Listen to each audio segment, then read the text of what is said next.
آج ہمارا سبق 17ویں پارے پہ ہے۔ اس کا مین اور بنیادی موضوع ہے دعوتی کشمکش۔ نبی کریم صلی اللہ علیہ وسلم مشرکین کو جو دعوت دیتے تھے اور مشرکین آگے سے کیا رپلائی کرتے تھے، اور ساری کشمکش کو اللہ رب العزت نے اس پارے کے اندر بیان کیا ہے۔ بلکہ آغاز ہی یہاں سے ہوتا ہے اقترب للناس حسابهم وهم فی غفلۃ معرضون۔ لوگوں کا حساب کا وقت بڑا قریب آ چکا ہے اور وہ غفلت میں پڑے ہوئے۔ حساب کا وقت، موت کا وقت قریب آ چکا ہے، اس لیے کہ عربی زبان کا ایک مقولہ ہے کل ما آت فہو قریب۔ جو چیز بھی آنے والی ہے نا، بس وہ قریب ہے، آج نہیں تو کل آئی جانی۔ تو وقت حساب قریب آ چکا ہے اور لوگ غفلت میں ہیں۔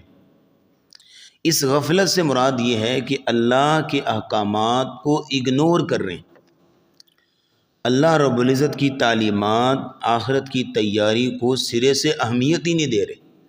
اس لیے کہا وَهُمْ فِي غَفْلَةٍ مُعْرِضُونَ مَا يَأْتِيهِم مِّن ذِكْرٍ مِّن رَّبِّهِم مُحْدَثٍ إِلَّا اسْتَمَعُوهُ وَهُمْ يَلْعَبُونَ۔ بلکہ جو بھی رب کی طرف سے آیت آتی ہے، احکامات آتے ہیں، تعلیمات آتی ہیں، ان کے ساتھ کھیل تماشا کرتے، ان کا مذاق اڑاتے۔ تو اللہ رب العزت نے اسی دعوت کو بیان کرتے ہوئے آخر میں کہا لَقَدْ أَنزَلْنَا إِلَيْكُمْ كِتَابًا فِيهِ ذِكْرُكُمْ۔ یہ کتاب ہم نے تمہاری طرف نازل کی ہے، اس میں تمہارا ذکر ہے، تمہارا تذکرہ ہے، تمہارے لیے اس میں اخلاق و آداب ہیں، تمہارے لیے اس میں تعلیمات ہیں، تمہارے لیے ساری اس کے اندر ہدایات اور تعلیمات ہیں، ان کو سمجھو۔ افلا تعقلون، کیا تم سمجھتے نہیں ہو؟ کیا تم اس کا فہم حاصل نہیں کرتے؟ تو اس کتاب کو پڑھنا اور اس کے مطابق عمل کرنا اس دعوت کا مین تھیم ہے۔ اور پھر توحید کی دعوت اللہ تعالیٰ نے دی اس انداز سے لو کان فیہما آلہۃ الا اللہ لفسدتا۔ اگر اللہ رب العزت کے ساتھ اس کائنات میں کوئی اور بھی معبود ہوتا لفسدتا، تو نظام ہی سارا درم برم ہو جاتا۔ کیونکہ جہاں بھی آپ دنیا میں بھی دیکھ لیتے ہیں، جہاں پہ ایک ہیڈ ہوتا ہے نا، ایک امیر ہوتا ہے، تو وہاں پہ نظام بڑا خوبصورت چلتا ہے۔ ظاہر ہے ایک بندے کی بات جو ہے وہ فائنل ڈیسیجن ہونی ہے، لیکن جہاں پہ 10 لوگ امیر بننے کی کوشش کریں، ہیڈ بننے کی کوشش کریں، تو وہاں پھر اکثر آپ کو عجیب سے ماحول جو ہے وہ دیکھنے کو ملیں گے۔ تو یہ تو عام دنیا کی بات ہو رہی ہے، لیکن اتنی بڑی کائنات، اگر اس میں کوئی ایسا ہوتا کہ 1 2 3 4 نعوذ باللہ 5 10 جو ہے معبود ہیں، خدا ہیں، رب ہیں، تو کیا ہوتا نظام؟ بالکل ہی جو ہے وہ درم برم سسٹم ہوتا، کوئی اس کے اندر ڈسپلن نہ ہوتا، کوئی سسٹم نہ ہوتا اس کے اندر۔ تو اس لیے اصول دے دیا لو کان فیہما آلہۃ الا اللہ لفسدتا۔ اگر اللہ کے ساتھ کوئی اور معبود بھی ہوتا تو پھر یہ ہے کہ پورا نظام فساد والا ہو جاتا۔ فسبحان اللہ رب العرش عما یصفون۔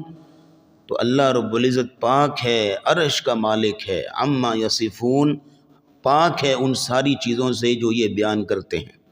لا یسأل عما یفعل وهم یسألون، جو وہ کرتا ہے اس سے کوئی پوچھ نہیں سکتا، وهم یسألون، اور باقی پوچھا جائے گا۔ اس لیے اللہ رب العزت نے کہا کہ وما ارسلنا من قبلک من رسول الا نوحی الیہ انہ لا الہ الا انا فاعبدون۔ ہم نے جو بھی رسول نازل کیا ہے، جس کو بھی نبی بنا کر بھیجا ہے، جو بھی رسول آیا ہے، ان سارے رسولوں کی تعلیمات صرف ایک چیز تھی، انہ لا الہ الا انا فاعبدون، کہ صرف معبود برحق کون ہے؟ اللہ، اسی کی عبادت و بندگی کرنی۔ ہر نبی نے اس توحید کی طرف جو ہے وہ بلایا، توحید کی دعوت دی، اکیلے اللہ کی بندگی کی طرف لوگوں کو بلایا۔ اور اللہ نے توحید کے دلائل بھی دیے، فرمایا کہ وَجْعَلْنَا مِنَ الْمَاءِ كُلَّ شَيْءٍ حَيٍّ، ہم نے ہر انسان کو، ہر مخلوق کو پانی سے پیدا کیا ہے، ہر جاندار کو پانی سے پیدا کیا ہے۔ وجعلنا فی الارض رواسی ان تمید بہم، ہم نے زمین کے اندر جو ہے پہاڑ نصب کر دیے تاکہ زمین ہچکولے نہ کھائے، وجعلنا فیہا فجاجا سبلا لعلہم یہتدون، ہم نے جو ہے وہ اس زمین کے اندر رستے بنائے تاکہ لوگ جو ہے وہ اپنی منزل تک پہنچ سکیں، وجعلنا السماء سقفا محفوظا، ہم نے آسمان کو چھت بنایا، وہم عن آیاتها معرضون، یہ سارے توحید کے دلائل ہیں اور لوگ ان سے جو اعراض کر رہے ہیں۔ اچھا اگر نہیں مان رہے نا تو اے نبی آپ سیدھی بات سن لیں، وما جعلنا لبشر من قبلک الخلد، اے نبی ہم نے آپ سے پہلے کسی بشر کو دنیا میں ہمیشہ نہیں رکھا، افإن مت فہم الخالدون، اے نبی اگر آپ دنیا سے چلے جائیں تو کیا آپ کے مخالفین دنیا میں ہمیشہ رہیں گے؟ انہوں نے ایک نہ ایک دن تو آنا ہمارے پاس، تو وہاں بھی فیصلے ہو جائیں گے، کچا چھٹا کھول دیا جائے گا۔ اور آگے فرمایا کل نفس ذائقۃ الموت، ہر نفس نے موت کا ذائقہ چکھنا ہے، وَنَبْلُوكُمْ بِالشَّرِّ وَالْخَيْرِ فِتْنَہ، لیکن ہم زندگی میں تمہیں آزمائیں گے، کبھی تمہیں بہت زیادہ مال دے کے، اچھائی دے کے، کبھی بہت زیادہ تکلیف دے کے، دونوں طریقوں سے ہم تمہیں آزمائیں گے، لیکن دی اینڈ کیا ہوگا؟ وَإِلَيْنَا تُرْجَعُونَ، تم نے ہماری طرف ہی آنا ہے، ہمارے پاس ہی لوٹنا ہے۔ تو اللہ رب العزت نے یہاں پہ جب توحید کے دلائل دینا شروع کیے نا، تو پھر کیسے ہو سکتا ہے کہ توحید کے دلائل چل رہے ہوں اور بابائے توحید کا ذکر نہ ہو؟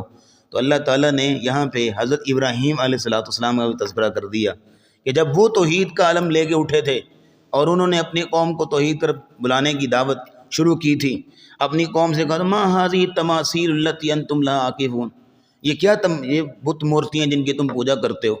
قالوا ہم وجدنا آباءنا، ہم نے اپنے آباء و اجداد کو اسی طرح دیکھا، اس طرح کرتے تھے، ابا دادا پر دادا سارے وہ اسی طرح کرتے تھے، تو ہم بھی اسی طرح کر رہے ہیں۔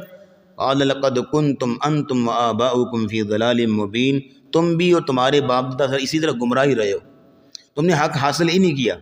بھئی تو کوئی حق بات لے کے آیا تو بتا۔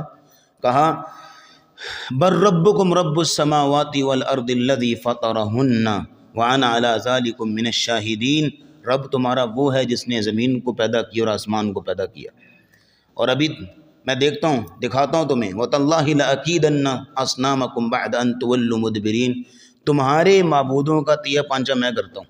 اور پھر کیا، ان کو جو ہے وہ توڑنے لگے، پہلے تو ان کے سامنے کھانا رکھا، ہاں بھی بتاؤ بھئی کھاتے کیوں نہیں ہو، بولتے کیوں نہیں ہو، پھر ایک ایک کو توڑنے لگے، کسی کا بازو اتار دیا، ہاں کسی کا ٹانگ اتار دی، کسی کا ساری اتار دیا، کرتے کرتے جو بڑا تھا اس کے کندھے پہ کلہاڑا رکھ دیا۔ قوم والے آئے، من فعل ھذا، یہ کیا ہو گیا؟ من فعل ھذا بآلہتنا، ہمارے معبودوں کے ساتھ یہ کس نے کیا؟ انہ من الظالمین، وہ بڑا ظالم ہے۔ ایک بولا کہتا ہے سمعنا فتى یذکرہم یقال لہ ابراہیم، ایک نوجوان ہے یہاں پہ رہتا ہے، ابراہیم نام اس کا، کہتے ہیں وہ اکثر ہمارے معبودوں کی توہین کیا کرتا، کہیں اس کا کام نہ ہو۔ قالوا فاتوا به علی اعین الناس لعلهم یشهدون، اصل لے کے آؤ ذرا اس کو، ابھی پوچھ لیتے ہیں۔ جب ابراہیم علیہ السلام آئے تو پوچھنے لگے انت فعلت ھذا بآلہتنا یا ابراہیم، ہمارے معبودوں کے ساتھ تم نے کیا یہ والا کام؟ قال بل فعلہ کبیرہم ھذا، مجھ سے کیوں پوچھتے ہو، بڑے سے پوچھو۔ سارے جو ہے ایویڈنس اس کے بارے میں آ رہے ہیں، کلہاڑا جو ہے وہ اس کے کندھے پہ ہے اور مارا بھی جو ہے لگتا اسی نہیں ہے، کیونکہ وہ خود سلامت ہے اور باقی سارے جو ہے وہ ٹوٹے پھوٹے پڑے ہیں، وہ خود سلامت ہے، سارے ایویڈنس اس کے بارے میں آ رہے ہیں، مجھے کیوں پوچھتے ہو؟ فرجعوا الی انفسہم، آگے سے قوم جواب دینے لگی، فرجعوا الی انفسہم فقالوا انکم انتم الظالمون ثم نکسوا علی رؤوسہم لقد علمت ما هؤلاء ينطقون، ابراہیم ہم ان سے کیسے پوچھیں، وہ تو بولتے نہیں ہیں، وہ تو بولتے نہیں ہیں۔ تو ابراہیم علیہ السلام نے جب دیکھا نا کہ اب جو تیر جو نشانے پہ لگ گیا ہے، تو قال افتعبدون من دون اللہ ما لا ينفعکم شیئا ولا یضرکم، تم اللہ کو چھوڑ کے ایسوں کی عبادت کر رہے ہو نہ تمہیں فائدہ دے سکتے ہیں نہ نقصان دے سکتے ہیں۔ اُفٍّ لَکُمْ وَلِمَا تَعْبُدُونَ مِن دُونِ اللّہ، افسوس ہے تم پہ بھی اور ان پہ بھی جن کی تم پوجا کر رہے ہو کہ نہ تمہیں کوئی فائدہ دے سکتے ہیں نہ نقصان دے سکتے ہیں، اور کس کے مقابلے میں پوجا کر رہے ہو؟ جو اللہ ہے حی القیوم ہے، اس کے مقابلے میں۔ قالوا حرقوہ، پکڑو بھئی اس کو، یہ تو ہمیں جو ہے وہ ہمارا سارا سسٹم ہی خراب کرنے لگا ہے، حرقوہ، جلاؤ اس کو، وانصروا آلہتکم، اور اپنے معبودوں کی مدد کرو، اس کو جلاؤ اور اپنے معبودوں کی مدد کرو۔ جس کی مدد کی جائے وہ معبود نہیں ہوتا، جس کی مدد کی جائے وہ رب نہیں ہوتا۔ اور الفاظ کیا ان کے وَانصُرُوا آلِهَتَكُمْ، اپنے معبودوں کی مدد کرو، ان کنتم فاعلین۔ جب آگ میں پھینکا گیا نا تو اللہ نے پتہ کیا کہا، قُلْنَا يَا نَارُ كُونِي بَرْدًا وَسَلَامًا عَلَىٰ إِبْرَاهِيمَ، اے آگ ابراہیم پر ٹھنڈی ہو جا، اور اتنی بھی ٹھنڈی نہ ہو کہ ٹھنڈ لگنے لگے، ساتھ میں لفظ بولا وَسَلَامًا، سلامتی والی ہو جا۔ تو ابراہیم علیہ السلام کی رسیاں ساری جل گئیں، ان کا ایک بال بھی نہیں جلا۔ تو جب باہر آئے نا تو باپ آزر کہنے لگا نعم ربک ربک یا ابراہیم، تیرا رب تو کتنا کمال نکلا، تیری رسیاں ساری جل گئی ہیں لیکن تیرا ایک بال بھی نہیں اس نے جلایا۔ تو یہ اللہ رب العزت نے بابائے توحید کا یہاں پہ ذکر کیا کہ جنہوں نے توحید کا پرچار کیا۔ اور یہاں یاد رکھیے گا توحید کا درس دیتے ہوئے اللہ رب العزت نے ایک اور پوائنٹ بھی یہاں پہ سمجھایا اس پارے کے اندر، کیونکہ دعوتی کشمکش ہے نا۔ کہا کہ تم مشکل کے اندر، پریشانی کے اندر کبھی اس کے پاس جاتے ہو، کبھی اس کے پاس جاتے ہو، کبھی اس کے در پہ جاتے ہو، کبھی وہاں پہ جا کچھ باندھتے ہو، کہیں وہاں پہ جا کچھ کھولتے ہو، کہیں وہاں پہ جا کچھ کرتے ہو، ہاں۔ لیکن اللہ کے نبیوں پہ بھی جب مشکلیں آئیں تو انہوں نے کس کو پکارا؟ اللہ۔ وَأَيُّوبَ إِذْ نَادَىٰ رَبَّهُ أَنِّي مَسَّنِيَ الضُّرُّ وَأَنْتَ أَرْحَمُ الرَّاحِمِينَ۔ حضرت ایوب پہ بڑی پریشانی آئی، بڑی بیماری آئی، بڑی تکلیف آئی۔ جب ایک ظاہر انسان ہے نا، ایک صبر کا ایک پیمانہ ہوتا ہے، چاہے جتنا مرضی بڑا صبر کرنے والا ہے، ایک پیمانہ تو ہے نا، آخری اس کی انتہا ہے، اس کی حد تو ہے نا۔ جب ایک حد ختم ہو گئی نا، پیمانہ لبریز ہو گیا، تو پھر ایوب علیہ السلام پکارنے لگے، اور اس میں اللہ کا گلہ شکوہ نہیں کیا، کہا انی مسنی الضر، یا اللہ مجھے تکلیف پہنچی ہے، میں اس وقت تکلیف میں ہوں، میں اس وقت پریشانی میں ہوں۔ وانت ارحم الراحمین، اور تو رحم کرنے والا ہے، تو سب سے بڑھ کے رحم کرنے والا ہے، سب سے بڑھ کے مہربان ہے، سب سے بڑھ کے شفیق ہے، یا اللہ تو رحمتوں والا ہے، اور میں تکلیف میں ہوں۔ تو اللہ کہتے ہیں فاستجبنا له فکشفنا ما به من ضر، ہم نے اس کی دعا قبول کی اور جس تکلیف میں تھا اس کو دور کر کے اللہ رب العزت نے پہلے سے زیادہ مالا مال کر دیا۔ تو مشکل میں، مصیبت میں کس کو پکارا؟ اللہ کو۔ کسی جگہ پہ جا کے گندے پانی میں نعوذ باللہ نہائے نہیں ہیں، کسی جگہ پہ جا کے رنگ برنگے دھاگے نہیں باندھے انہوں نے، صرف کیا کیا انہوں نے؟ اپنے رب کو پکارا ہے۔ اس لیے اگلی بات سنیے گا، حضرت یونس علیہ السلام پہ جب مشکل آئی، پریشانیاں آئیں، وَظَنُّونَ إِذْ ذَهَبَ مُغَاضِبًا فَظَنَّ أَن لَّن نَّقْدِرَ عَلَيْهِ فَنَادَىٰ فِي الظُّلُمَاتِ، اندھیروں کے اندر، آج کئی لوگ ہیں، دعا کریے یہاں رک کے، اللہ ہر مسلمان کی پریشانیاں دور کرے۔ کئی قسم کے اندھیروں میں نا، تو حضرت یونس نے بھی اندھیروں میں پکارا تھا، پانی کا اندھیرا، رات کا اندھیرا، مچھلی کے پیٹ کا اندھیرا، تین اندھیرے، ان اندھیروں میں پکارا لا الہ الا انت سبحانک، یا اللہ صرف تو پاک ہے، تیرے علاوہ کوئی معبود برحق نہیں ہے، انی کنت من الظالمین، غلطی مجھ سے ہوئی، خطا مجھ سے ہوئی، ظلم مجھ سے ہوا۔ اللہ کہتے ہیں، الفاظ سنیے گا، فاستجبنا لہ، ہم نے اس کی دعا قبول کی، وَنَجَّيْنَاهُ مِنَ الْغَمِّ، اور ہم نے اس کو غم سے نجات عطا کی۔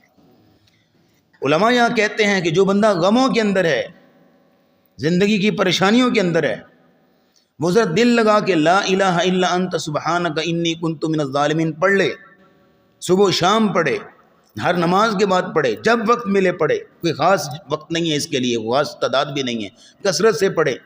وَنَجَّيْنَاهُ مِنَ الْغَمِّ کا وعدہ اس کے ساتھ بھی پورا ہوگا، اللہ اس کی بھی دعا قبول کر کے اس کو بھی غموں سے نجات دیں گے، کسی قسم کا بھی غم ہو سکتا ہے۔ تو وَنَجَّيْنَاهُ مِنَ الْغَمِّ، اسی طرح وزکریا، زکریا کو جب اولاد چاہیے تھے، بھی 2 دروس پہلے اس پہ بات ہو چکی ہے، وزکریا اذ نادى ربہ، زکریا کو جب اولاد چاہیے تھی تو کس کو پکارا؟ اللہ کو۔ تو یہ توحید کا یہاں پہ کانسیپٹ دیا، اور دعوتی کشمکش میں مشرکین کو یہ بات سمجھائی کہ مشکل وقت ہے، کچھ مانگنا ہے، کچھ ضرورت ہے، کچھ حاجت ہے، تو اللہ کے نبیوں نے بھی کسے مانگا ہے؟ صرف اللہ سے، کسی اور کے پاس نہیں گئے۔ اس لیے، اور اللہ رب العزت نے سورۃ انبیاء کا جب ختم کی نا، تو اللہ رب العزت نے کہا چلو آج تم ان کو پکار رہے ہو نا، ان کی پوجا کر رہے ہو، انکم وما تعبدون من دون اللہ حسب جہنم، تم اور تمہارے یہ معبود جن کی تم پوجا کرتے ہو یہ سارے جہنم کا ایندھن ہوں گے، تم بھی اور جن کی تم پوجا کرتے ہو یہ بھی۔ آگے فرمایا لو کان ہؤلاء آلہۃ ما وردوہا، اگر یہ معبود ہوتے، رب ہوتے تو کبھی بھی جہنم میں نہ جاتے، وَكُلٌّ فِيهَا خَالِدُونَ، حالانکہ یہ ہمیشہ جہنم میں رہیں گے، لَهُمْ فِيهَا زَفِيرٌ وَهُمْ فِيهَا لَا يَسْمَعُونَ، وہاں یہ چیخیں گے پکاریں گے لیکن ان کی بات سننے والا کوئی نہیں ہوگا۔ اس لیے آج توبہ کر لو، وقت ہے تمہارے پاس، اور اللہ رب العزت کی طرف پلٹ آؤ۔ سورۃ الانبیاء کے بعد سورۃ الحج شروع ہوتی ہے، اس میں صرف 2-3 باتیں سنیے گا۔ یا ایھا الناس اتقوا ربکم، اس کا آغاز ہی اسی طرح سے ہوتا ہے، دعوت دی جا رہی ہے، اے لوگوں اپنے رب سے ڈر جاؤ۔ کیوں؟ ان زلزلۃ الساعۃ شیء عظیم، قیامت کا زلزلہ بہت بڑی چیز ہے۔ آج دنیا میں زلزلہ آتا ہے نا، جتنی بھی بڑی اس کی ہیوی سپیڈ ہو تو انسان سمجھ آتا ہے کہ کچھ ہوا ہے، لیکن قیامت کا زلزلہ اذا زلزلت الارض زلزالها واخرجت الارض اثقالها وقال الانسان ما لها یومئذ تحدث اخبارها، یہ سارا نقشہ اللہ نے کھینچا ہے۔ یوم ترونها تذهل كل مرضعة عما ارضعت وتضع كل ذات حمل حملها، جس دن ایک ماں دودھ پلاتے پیتے بچے کو جو ہے وہ یوں چھوڑ دے گی، اس کی پرواہ نہیں کرے گی۔ اور آگے فرمایا وَتَرَى النَّاسَ سُكَارَىٰ، اور تو دیکھے گا لوگوں کو جیسے کہ نشے کی حالت میں ہوں، مدہوش پھر رہے ہیں، سمجھ نہیں آ رہی، جیسے ایک بندے کی حواس نہیں ختم ہو جاتے، ایسے سمجھ نہیں، اچانک ایک ایسی غیر معمول چیز ہو گئی ہے، سمجھ نہیں آ رہی ہوا کیا ہے۔ تو کیا ہے؟ ایسے جیسے حواس ختم موف ہو گئی ہوں، سمجھ نہیں آ رہی، جیسے ایک اچانک سے بندہ سو کے اٹھتا ہے ہڑبڑا کے، اس کو سمجھ نہیں آ رہی ہوتی کہ دائیں بائیں کیا ہو رہا ہے، اس طرح کیفیت ہوگی۔ اللہ کہتے ہیں وَمَا هُمْ بِسُكَارَىٰ، وہ اس نشے کی حالت میں نہیں ہوں گے، وَلَٰكِنَّ عَذَابَ اللَّهِ شَدِيدٌ، لیکن اللہ کا عذاب بڑا سخت ہوگا۔ اور اللہ نے اس دعوت کو دیتے ہوئے آگے فرمایا وَمِنَ النَّاسِ مَن يَعْبُدُ اللَّهَ عَلَىٰ حَرْفٍ، کچھ ایسے لوگ ہیں جو کہ اللہ کی عبادت کرتے ہیں کنارے پہ کھڑے ہو کے، کیسے؟ ان اصابہ خیر اطمأن بہ، اگر اللہ رب العزت کی طرف سے خوشحال ہیں، اللہ رب العزت نے خیر عطا کی ہے، جیبیں بری ہوئی ہیں، سب کچھ ہے، تو مطمئن رہیں گے اللہ کے راستے پہ۔ وَإِنْ أَصَابَتْهُ فِتْنَةٌ انقلب عَلَىٰ وَجْهِهِ، ذرا کوئی پریشانی آ گئی، کوئی جاب چلی گئی ہے، کوئی یہ مسئلہ بن گیا ہے، کوئی نقصان ہو گیا ہے، فوراً سے جو ہے پیچھے ہٹ جائیں گے، اللہ پر یقین ہی اٹھ جائے گا، اعتماد ہی اٹھ جائے گا اللہ۔ یعنی جب تک خوشحال ہیں تو اللہ کے ساتھ جڑیں، لیکن جب کوئی پریشانی آ گئی ہے تو ذرا پیچھے ہٹ گئے۔ اللہ فرماتے ہیں یہ وہ لوگ ہیں جو کہ کنارے پہ کھڑے ہو کے اللہ کی عبادت کرتے ہیں۔ فرمایا کہ خاسرت دنیا والآخرہ، یہ بندہ دنیا میں بھی نقصان اٹھائے گا اور آخرت میں بھی، ذالک هو الخسران المبین، اور یہ بہت واضح گھاٹا ہے، بہت واضح نقصان ہے۔ اللہ کو وہ بندہ چاہیے کہ جو ہر حال میں اللہ کے ساتھ جڑا ہے، موسمی مسلمان نہیں۔ اللہ رب العزت ہمیں ربانی مسلمان بنائے۔ توحید کی دعوت دیتے ہوئے اور اس دعوت کی کشمکش میں اللہ رب العزت نے جو اگلی بات بیان کی ہے، اس میں دعوت دیتے ہوئے اللہ رب العزت نے فرمایا یا ایھا الناس ضرب مثل فاستمعوا لہ، اے لوگوں ایک مثال بیان کی جاتی ہے، اس کو ذرا غور سے سنو۔ ہم نے تمہیں بڑے توحید کے دلائل دیے، قرآن کے اندر بڑی آیتیں بیان کی، زمین و آسمان کے تمام جو ہے نعمتوں کو تذکرہ کر دیا، اور بڑی بڑی قسمیں بیان فرمائیں، بڑے بڑے دلائل بیان کیے، تمہیں توحید کی سمجھ نہیں آئی۔ چلو ایک مثال آپ کے سامنے رکھتے ہیں، بس وہی سمجھ لو۔ اللہ کہہ رہے ہیں ایک مثال رکھتے ہیں، بس وہی سمجھ لو۔ وہ کون سی؟ ان الذین تدعون من دون اللہ، جن کو تم اللہ کے سوا پکارتے ہو نا، لن یخلقوا ذبابا ولو اجتمعوا لہ، یہ سارے مل بھی جائیں نا، اکٹھے بھی ہو جائیں، سر جوڑ لیں، یہ مل کے ایک مکھی بھی نہیں بنا سکتے۔ ولو اجتمعوا لہ وَإِن يَسْلُبْهُمُ الذُّبَابُ شَيْئًا لَا يَسْتَنقِذُوهُ مِنْهُ، مکھی بنانا تو بہت دور کی بات ہے، مکھی اگر آ کے ان سے کوئی چیز چھین کے لے جائے نا، یہ اسے واپس بھی نہیں لے سکتے۔ یعنی اس قدر بے بسی ہے، اس قدر بے بسی اور محتاجی ہے، تو جو یہ کام نہ کر سکے وہ تمہیں مشکل سے کیسے بچا سکے گا؟ وہ تمہاری مدد کیسے کر سکے گا؟ وہ تمہیں بیماری میں شفا کیسے دے سکے گا؟ وہ تمہیں خوشیاں کیسے دے سکے گا؟ وہ تمہیں جو ہے وہ اولاد کیسے دے سکے گا؟ جو خود اتنا بے بس ہو، محتاج ہو، اور اس کی بے بسی کا عالم یہ ہے کہ مثال دی جا رہی ہے، تو وہ تمہاری مدد کیسے کرے گا؟ اس لیے فرمایا ضعف الطالب والمطلوب، یہاں طالب بھی کمزور ہے اور مطلوب بھی۔ ما قدر اللہ حق قدرہ، انہوں نے اللہ کی قدر ہی نہیں کی جس سے قدر کرنی چاہیے تھی۔ ان اللہ لقوی عزیز، اور اللہ تعالیٰ تو بہت طاقتور ہے اور غالب ہے۔ اور اللہ رب العزت نے شرک کی مثال بیان فرمایا وَمَن یشرک باللہ، جو شخص اللہ کے ساتھ شرک کرے گا نا، بڑی مذمتیں ہیں، بڑی وعیدیں ہیں، بڑے عذاب ہیں، یہ وہ وغیرہ وغیرہ۔ ایک مثال دے دی اللہ نے مشرک کی سنگینی کو بیان کرتے ہوئے، فرمایا وَمَن یشرک باللہ، جو اللہ کے ساتھ شرک کرے گا نا، اس کی مثال ایسے ہے فکأنما خر من السماء، جیسے کہ وہ آسمان سے گر گیا ہو۔ اب ایک شخص آسمان سے گرے کیا حالت ہوگی اس کی؟ اور پھر صرف گرے نہیں، فتخطفہ الطیر، اس کو پرندے نوچ لیں، او تہوی بہ الریح فی مکان صحیح، اور ہوا اس کو اٹھا کے کہیں دور دراز علاقے میں پھینک دے۔ اب یہاں پہ جب 3 سٹیپ ہو گئے اس کے ساتھ، آسمان سے بھی گر گیا، اس کے بعد پرندے نوچنے لگ گئے، اس کے بعد ہوا نے اس کی ہڈیاں اٹھا کے کہیں دور پھینکی، اس کی باڈی کا کیا ہوا؟ کہا جس طرح اس دنیاوی اعتبار سے اس باڈی کے ساتھ یہ ہوا، اسی طرح جو شخص شرک کر لیتا ہے نا، اس کے اعمال، اس کا ایمان، اس کی آخرت کا اس طرح بیڑا غرق ہوتا ہے۔ اللہ رب العزت ہمیں شرک سے محفوظ فرمائے، اللہ ہمیں اور ہماری نسلوں کو توحید پہ قائم رکھے۔ اور آخر میں اللہ رب العزت نے ہمیں ایک نصیحت کی، یا ایھا الذین آمنوا ارکعوا، اے ایمان والو رکوع کیا کرو، واسجدوا، سجدہ کیا کرو، واعبدوا ربکم، اپنے رب کی عبادت کیا کرو، وافعلوا الخیر، اور اچھے اچھے کام کیا کرو، لعلکم تفلحون، تاکہ تم فلاح پا جاؤ، کامیاب ہو جاؤ، وجاہدوا فی اللہ حق جہادی، اور اللہ رب العزت کے رستے میں اتنی محنت کیا کرو جتنے محنت کرنے کا حق ہوتا ہے۔ هو اجتباکم، اللہ نے تمہیں چنا نا، یقین کیجئے یہ جو لفظ ہے نا، هو اجتباکم، اللہ کی بہت کرم نوازی ہے۔ یہ اللہ کی اس نعمت پہ ہم یا شاید پوری زندگی شکر ادا نہ کر سکیں، اللہ کی بہت بڑی نعمتیں اور بھی ہیں، لیکن یہ جو نعمت ہے کہ اللہ نے ہمیں محمد الرسول اللہ کا امتی بنایا صلی اللہ علیہ وسلم، یہ بہت بڑی نعمت ہے۔ هو اجتباکم، اللہ رب العزت نے تمہیں چن لیا ہے۔ وما جعل علیکم فی الدین من حرج، اللہ نے تمہارے دین میں کسی قسم کی کوئی سختی نہیں رکھی۔ من قبل وفی ھذا لیکون الرسول شہیدا علیکم هو سماکم المسلمین ومن قبل وفی ھذا ملت ابیکم ابراہیم، تمہارے باپ ابراہیم کا دین ہے، اس پر چلو، اور اس کے بعد یہ ہے کہ اللہ نے تمہارا نام مسلمان رکھا ہے۔ فاقیموا الصلاۃ وآتوا الزکاۃ، نماز قائم کرو، زکوٰۃ دو، واعتصموا باللہ، اور اللہ رب العزت کی رسی کو مضبوطی سے تھام لو۔ ہوا مولاکم، اللہ ہی تمہارا مولا ہے، مددگار ہے، حمایتی ہے۔ فنعم المولا ونعم النصیر، کتنا اچھا مددگار ہے اور کتنا اچھا جو ہے وہ مدد کرنے والا ہے، حمایتی ہے۔ اللہ رب العزت ہمیں توحید پر قائم رکھے۔ وآخر دعوانا الحمدللہ رب العالمین۔